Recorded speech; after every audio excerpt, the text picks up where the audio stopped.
I, 30-year-old male at the time, was happily married to my 30-year-old wife. We had been married around 6 years. I will refer to her from here on out as Sarah, not her real name. We traveled, ate together, and spent time together basically every night for the first 6 years of the marriage. During 2019, I started to see some warning signs that in retrospect should have told me something was up. In early 2019, I had to be out of town for work, a conference. The first time that I had ever been gone overnight from home without her. She immediately suggested that her friend might come over and even stay over those days. Now for context, this friend, 29-year-old male, I will refer to him as Mark, is someone she texted all the time. They were close friends, and I know for a fact had been intimate with before we met. I put my foot down and I said no, pointing out he never came over in 6 years except the one time I was gone. While she got mad, she respected my wishes to the best of my knowledge and the footage from the security cameras. There were other things as well that gave me pause, but for the interest of time, I will move on. Now we arrive at the end of 2019 as we were in a movie theater together. I noticed her writing messages to someone on her Apple Watch during the movie. This was very unusual for her to do, and the messages, although I can't remember them, were a bit strong for a coworker at a new job, but nothing overly sexual or romantic. I asked her about it after the movie and she brushed it off. Over time, her behavior changed, sitting away from me on the couch, changing in a different room, and so on. I start to wonder if I am being cheated on, or if something was being hidden from me. I felt tremendous guilt for even thinking about checking her phone for confirmation, feeling that if I do and I am wrong, there's no point in continuing to be married. After thinking about it for days, I decided to check it in January of 2020. Now her phone is always close by, and I don't know the passcode. Luckily, her watch is accessible, and she made the code our anniversary. What I discovered next was horrifying. Sarah and Mark have been discussing her hookups with one of her coworkers. They were mocking me for not noticing what is going on. Sarah was discussing how the idea of me touching her is revolting, and how she can't imagine having kids with me. We had been trying in mid-2019, so this was especially hurtful to me.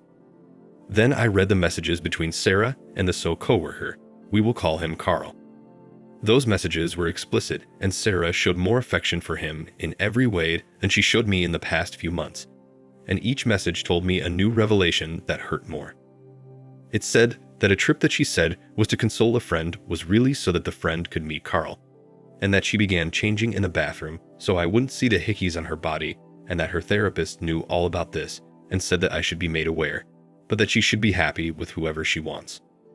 I stayed up till 3 or 4 in the morning, reading these messages and taking pictures of everything. I didn't sleep that night. My jaw clenched so hard all night that it caused issues for months. She left for work and I was off that day, and my first phone call was to a lawyer. I went to ask him what my options were, and what I could say to her when I confront her so as not to do or say anything illegal.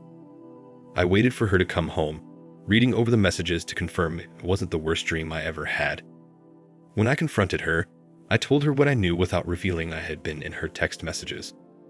I told her I spotted the hickey. A lie, but she mentioned it in the messages that I knew she was texting someone. She lied and tried to argue that it was someone else that gave her the hickey. But finally, I read a message from her watch. I guess what I expected was for her to break down and admit everything. Instead, she exploded in rage that I violated her privacy. The insanity and gaslighting of trying to convince me that I was the bad guy blew me away. She stormed out of the house and disappeared for 3 days, no communication as to where she was.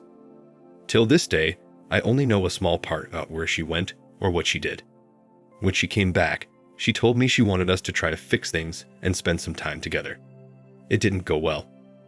I caught her sneaking off to meet with him once again, and she foolishly left the watch behind, and I could read the messages in real time.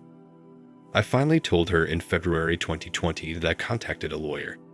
She insisted that she won't sign anything until we attend couples counseling. I humored it, but it went off the rails immediately.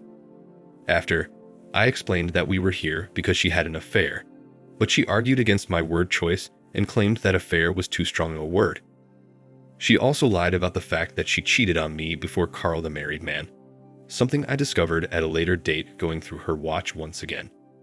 She admitted her plan was to find an apartment, then hand me papers without me ever knowing what was going on. She even tried to blame the whole affair on me using, in the therapist's view, my disagreements as proof of my cold and uncaring demeanor. She gave an example, saying I did not immediately scream at my parents for a Christmas gift she didn't like or at her parents when they playfully made fun of her. At this point, the decision was made. I needed to divorce her as she will never tell the truth. We agreed she would move out of the house, and I even helped her find an apartment. Anything to get her out of the house faster. One day in March 2020, I watched the news of the pandemic come in and all the construction work stopped. Her apartment was almost ready, but it was being renovated. Now, there was nowhere for her to go, so I was stuck in the house with her from March to June of 2020. For those wondering, she has enough legal knowledge to know that leaving would make her case harder and might still have to pay expenses. Those 3 or so months were chaos. Trying to do my job and live in a house with the person who had wronged me and ridiculed me was unbearable at times. We tried as best as we could to keep it civil and not scream at each other every time we passed each other. Imagine spending 90+ days cooking meals, passing by and seeing no one else in the world but the person who ended your marriage and broke your heart. I was essentially locking myself in a room for 8 hours, then doing yard work or working out to avoid speaking with her. She moved out for the most part in late June once the world started to open up a bit, and had all of her items out by July. Knowing that I wanted the house, she definitely manipulated the situation to her advantage to avoid her being publicly shamed. Her family, to this day, does not know what caused the divorce. She didn't tell them the divorce was happening at all until after the papers were signed, and essentially forced me to pretend we were still together until then, at which point I told her to tell her parents, or I would. They never were asking me what was the cause, although 1 or 2 did wish me well. I never felt the need to tell them, as despite the pain and gaslighting she caused, I didn't feel the need to hurt them. Her parents never wronged me. Carl and Sarah didn't last. When I found out, Carl told her to leave me and be with him, but she tried to mend our relationship and he walked away from her, so she ended up with no one. Sarah and I rarely speak now unless it's absolutely necessary, which is rare. I've wondered at times if maybe I was wrong for not quickly outing her infidelity. The people who are important to me know the truth. I also never confronted or spoke to, for that matter, Carl or Mark or her friends who knew about all of this but never warned me. As for me, I found someone who was truly a good person and have a great relationship. I've never told Sarah as it's none of her business, much like telling her family about her cheating. Thank you for watching. Like, comment, and subscribe if you enjoyed the video. Until next time, I'll see you again. Take care.